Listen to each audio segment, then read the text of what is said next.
नमस्कार दोस्तों, सिवा रिपेयरिंग में आपका स्वागत है। दोस्तों, आज के वीडियो में हम कीपैड फोन के चार्जर को रिपेयर करना सीखेंगे। आपका जब भी कीपैड चार्जर जे खराब होता है तो आप कचड़े में फेंक देते हैं, क्योंकि कोई भी दुकानदार इसको रिपेयर नहीं करता है। बट ऐसा नहीं, आप रिपेयर घर पर ही कर सकते हैं, क्योंकि कम बजट में रहता है। 50-60 रुपये में कहीं भी आपको मार्केट में मिल जाएगा। अगर आपके पास भी कीपैड चार्जर खराब हो गया है तो उसको खोलकर आप घर पर ही चार्जर को रिपेयर कर सकते हैं। चलिए तो वीडियो करते हैं स्टार्ट करने से पहले आपसे एक रिक्वेस्ट है, अगर आप चैनल पर नए हो तो सब्सक्राइब जरूर कर लेना और वीडियो पसंद आ जाए तो लाइक ज़रूर कर देना, क्योंकि आपके लाइक कम रहते हैं। मैं आपको फ्री में रिपेयरिंग सिखाता हूं, तो लाइक कर देना दोस्तों, लाइक ज़रूरी है हमारे लिए। तो चलिए स्टार्ट करते हैं। तो चलिए सबसे पहले हम चेक करेंगे, ये हमारा सीरीज बोर्ड है। इस चार्जर को हम इसमें कनेक्ट करेंगे, जैसे कि मैंने यहाँ पर कर दिया। दोस्तों, इसमें एक एलईडी रहती है। चलिए दोस्तों, हमारे पास कीपैड मोबाइल तो नहीं है, मगर हम इसमें लगाएंगे, ये भी कनेक्ट हो जाएगा, मगर ये चार्जिंग नहीं कर रहा है। तो चलिए देखते हैं हमारे बोर्ड में सप्लाई आ रही या नहीं। तो यहाँ पर आप देख सकते हैं, यानी कि ओके। तो इस चार्जर में जो भी खराबी है आज हम स्टेप बाय स्टेप रिपेयर करना सीखेंगे, ताकि आप घर पर ही इसको रिपेयर कर सकते हैं।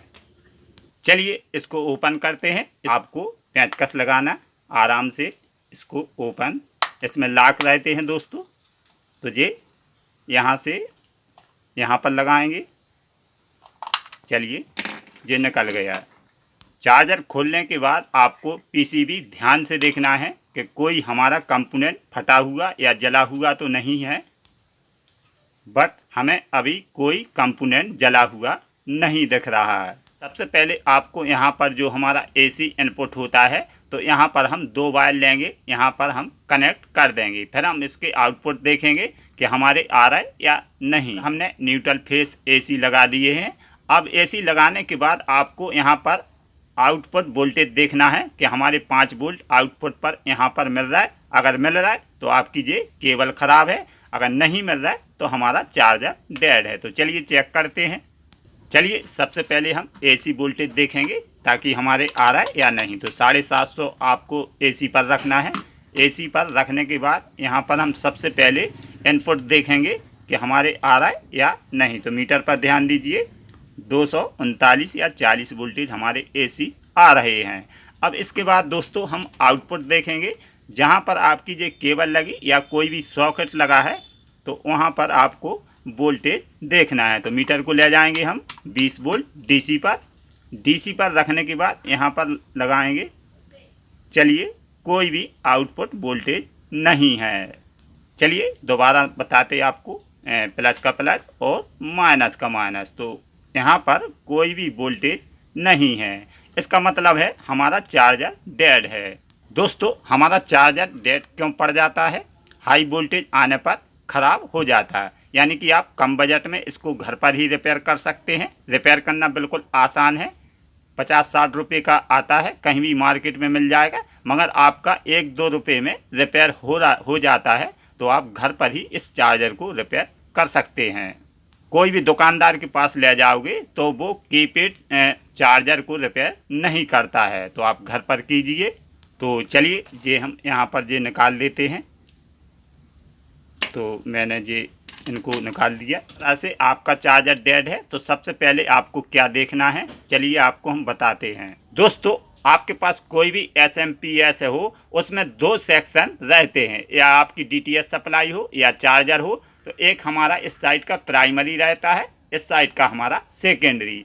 आपको यहाँ पर करंट छूने पर लग जाएगा, इस साइड आपको नहीं लगेगा। 2 सेक्शन होते हैं। सबसे ज़्यादा हमारा प्राइमरी में शॉर्टिंग आती है, और यहाँ पर जो सेकेंडरी है यहाँ पर हमारी 10% शॉर्टिंग आती है। बहुत कम चांस रहते हैं यहाँ पर सबसे ज़्यादा 90% शॉर्टिंग आती है। तो आपको क्या देखना है, कोई भी चार्जर हो उसको खोलें तो सबसे पहले रेजिस्टेंस चेक करना है। इसके बाद हम इस एसएम ब्रिज रेक्टिफायर को भी चेक करेंगे। रेजिस्टेंस आपका ख़राब होने पर डायरेक्ट आप उसको चेंज मत कीजिए, आगे शॉर्टिंग देखें। अगर हमारी शॉर्टिंग नहीं है तो आप रेजिस्टेंस लगा सकते हैं, क्योंकि आपकी शॉर्टिंग रहेगी। आपने रेजिस्टेंस लगाया, उसके बाद आपका दोबारा उड़ जाएगा, यानी कि ओपन हो जाएगा।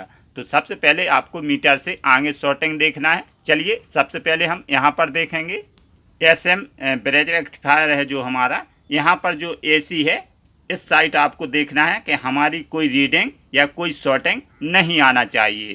तो दोनों साइड नहीं आना चाहिए। चलिए इस साइड कोई शॉर्टिंग नहीं है। इसके बाद हम प्रोब को चेंज करेंगे तो दोबारा देखेंगे कोई भी रीडिंग नहीं, कोई भी शॉर्टिंग नहीं। अगर आपकी शॉर्टिंग इस तरह आती तो आपका SM ब्रिज रेक्टिफायर शॉर्ट है, या आपकी कोई पल्स या रीडिंग आती फिर भी आपका जे वीक है। तो चलिए जे हमारा AC साइड हो गया। अब हम इस साइड देखेंगे DC साइड, यानी कि हमारा प्राइमरी ओके है। अब हम सेकेंडरी में देखेंगे इस साइड। तो इस साइड देखने पर आपको एक साइड रीडिंग, एक साइड कुछ भी नहीं। तो चलिए देखते हैं, ध्यान से देखें। इस साइड कोई रीडिंग नहीं। प्रोब को चेंज करेंगे तो चलिए प्रोब को चेंज करते हैं। देख सकते हैं एक साइड हमारी रीडिंग आ रही है। अगर आपकी इस साइड इस तरह शॉर्टिंग होती तो आपका जे ब्रिज रेक्टिफायर शॉर्ट माना जाता है, मगर हमारी रीडिंग आ रही, यानी कि ओके है, कोई भी शॉर्टिंग नहीं है। इससे SM ब्रिज रेक्टिफायर से हमारा एक कैपेसिटर जुड़ा हुआ रहता है जो AC से यानी कि DC से शुद्ध DC कन्वर्ट करता है। जैसे कि ये बड़ा कैपेसिटर है तो ये हमारा इस SM ब्रिज रेक्टिफायर से जुड़ा हुआ रहता है। अगर हमारी यहाँ पर शॉर्टिंग नहीं तो हमारा कैपेसिटर भी ओके है। चलिए तो सबसे पहले हम इस रेजिस्टेंस को ओपन करेंगे, तो इसको बाहर निकालेंगे। चलिए ये बाहर निकाल लिया। आप देख सकते हैं इसकी वैल्यू है 2.2 ohms, यानी कि थोड़ा सा इसमें शॉर्टिंग या हाई वोल्टेज आने पर ये ओपन हो जाता है। चलिए इसमें हम नया लगाएंगे। इसकी वैल्यू है 22 ohms, ये हाफ वाट में है। आप 10 ohms से 40 ohms यानी कि 82 ohms तक आप इसमें रेजिस्टेंस लगा सकते हैं। चलिए तो इसको लगाते हैं। इसको लगाते समय आपको माइनस प्लस नहीं देखना, किसी भी डायरेक्शन में आप इस रेजिस्टेंस को लगा सकते हैं। चलिए इसकी सोल्डरिंग करते हैं। चलिए इसकी ओवरलैग हम कटर द्वारा कट कर देंगे। चलिए इसको चेक करते हैं। चेक करेंगे इसको हम सीरीज में ही, क्योंकि इसमें चलिए हमने AC के जो वायर लगा दिए हैं। अब इसको हम चेक करेंगे। अगर हमारा चार्जर सही होगा तो आउटपुट पर हमारे 5 वोल्ट मिलेंगे। अगर हमारा डेड होगा तो हमें आउटपुट पर 5 वोल्ट नहीं मिलेंगे। तो चलिए इसको पावर देते हैं। तो आप देख सकते हैं यहाँ पर रेड LED हमारी जल गई है, यानी कि हमारा चार्जर ओके हो गया। दोस्तों इसमें मात्र 1 रुपये का खर्च आया है। आप 50-60 रुपये क्यों डालें, तो 1 रुपये में आप घर पर ही रिपेयर कर सकते हैं। चलिए इसके आउटपुट वोल्टेज देखते हैं। ये रहा मीटर। मीटर को आपको ले जाना है 20 वोल्ट DC पर। DC पर रखने के बाद आपको यहाँ पर आउटपुट वोल्टेज देखना है कि हमारे 5 वोल्ट आ रहे। अगर आ रहे तो हमारा चार्जर ओके, नहीं आ रहे तो और सर्किट में प्रॉब्लम हो सकती है। तो आप ध्यान से देख सकते हैं 5 वोल्ट 38 पॉइंट आ रहे, यानी कि हमारा चार्जर ओके हो गया। तो चलिए इसको हम मोबाइल चेक करते हैं। तो इसमें दोस्तों एक रेजिस्टेंस लगा हुआ है मात्र 1 रुपये का। तो आप 50-60 ना लगाकर आप घर पर ही रिपेयर कर सकते हैं। रिपेयर करना बिल्कुल आसान है, मैंने आसान तरीके से समझाया है। चलिए इससे मोबाइल कनेक्ट करते हैं। चलिए मोबाइल में कनेक्ट करते हैं। दोस्तों हमारे पास कीपैड मोबाइल नहीं है, हम इसी में बताएंगे। तो इसमें चार्जिंग बताएगा। आप देख सकते हैं ये इसमें परफेक्ट नहीं है, ये क्योंकि कीपैड वाला है, मगर हमारा चार्जिंग हो रहा है। आप देख सकते हैं। इसको हम कट करेंगे तो यहाँ पर हमारा ये निशान आ गया, मगर ये कीपैड वाला है। तो चलिए ओके हो गया।